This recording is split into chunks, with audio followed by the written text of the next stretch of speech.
वक्फ board संशोधन bill को लेकर के चल रही सियासत खत्म होने का नाम नहीं ले रही। गुरुवार को बिल पर चर्चा के लिए बनी जेपीसी की पहली बैठक में ही जोरदार हंगामा शुरू हो गया। और देखिए, एक तरफ विपक्षी सांसदों ने बिल पर कई सवाल उठाए। इसके अलावा all India Muslim personal law board भी इसको लेकर के लगातार आवाज बुलंद कर रहा है और सरकार पर मुसलमानों के खिलाफ काम करने का आरोप भी लगा रहा है। वक्फ बोर्ड संशोधन बिल को लेकर बनी जेपीसी की पहली बैठक में ही हंगामा हो गया। जेपीसी की बैठक के दौरान विपक्षी सांसदों और बीजेपी के सांसदों के बीच तीखी बहस हो गई। सूत्रों के मुताबिक बैठक के दौरान असदुद्दीन ओवैसी और बीजेपी के अभिजीत गांगुली के बीच तीखी बहस हुई। टीएमसी के कल्याण बनर्जी और आप के संजय सिंह ने भी बिल के प्रावधानों को संविधान विरोधी बताकर बीजेपी सांसदों के साथ तल्ख बहस की। वाईएसआरसीपी के विजय रेड्डी ने भी वक्फ एक्ट में संशोधनों का विरोध किया।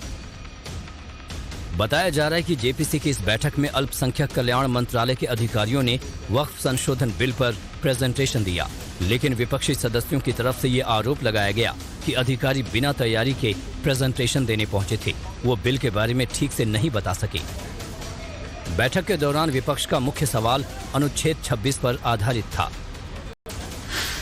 विपक्षी सांसदों ने बीजेपी से पूछा कि वक्फ एक्ट में संशोधनों को लाने के पीछे क्या कारण है, ये संशोधन क्यों लाए जा रहे हैं। मस्जिद सहित वक्फ बोर्ड की संपत्तियां 200-300 साल पुरानी हैं, अब विवाद क्यों शुरू? क्या आप मुसलमानों को सिख या हिंदू मंदिर ट्रस्ट का हिस्सा बनने देंगे? वक्फ कानून में संशोधनों पर जेपीसी की पहली बैठक के बाद मुस्लिम संगठनों की प्रतिक्रिया भी सामने आई। जमीयत उलेमा हिंद के राष्ट्रीय अध्यक्ष मौलाना अरशद मदनी ने इस संशोधन बिल को धार्मिक स्वतंत्रता के खिलाफ बताया और कहा कि केंद्र सरकार मुसलमानों के खिलाफ काम कर रही है। तो वहीं all India Muslim personal law board ने दावा किया कि एनडीए में शामिल चंद्रबाबू नायडू और नीतीश कुमार ने वक्फ बोर्ड संशोधन बिल का विरोध करने का वादा किया है।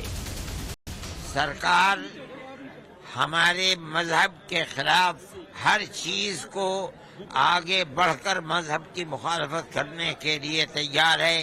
पूरा इलेक्शन इसका सबूत है कि वो बराबर इस्लाम के खिलाफ बोलते रहे हैं। आज भी जो बिल लेकर के आए हैं वो भी इस्लाम के मजहब के खिलाफ है। जमीन छीनने की साजिश है मुसलमानों की सरकार। जमीन नहीं, मस्जिदें भी छीनने की, मदरसे भी छीनने की, जमीनें भी छीनने की, हर चीज को छीनने की। हम लोगों की मुलाकातें मुख्तलिफ अपोजिशन पार्टियों के लीडरों से हुई है। चंद्रबाबू नायडू से भी हुई है। उन्होंने भी यकीन दिलाया है कि हम इस बिल की मुखालफत करेंगे। कल नीतीश कुमार से मुलाकात हुई है, उन्होंने भी यकीन दिलाया है कि हम इसकी मुखालफत करेंगे। सूत्रों का कहना है कि 30 अगस्त को जब जेपीसी की अगली बैठक होगी तब जेपीसी के सामने कुछ वक्फ बोर्ड के लोगों को बुलाया जाएगा और उनकी राय ली जाएगी। कहा जा रहा है कि समिति सभी स्टेक होल्डर्स यानी सुन्नी, शिया, आगा खानी सरीखे अलग अलग वक्फ बोर्ड से राय शुमारी करेगी। लेकिन आज के माहौल को देखते हुए कयास लगाए जा रहे हैं कि अगली बैठक भी हंगामेदार और तल्ख भरी हो सकती है।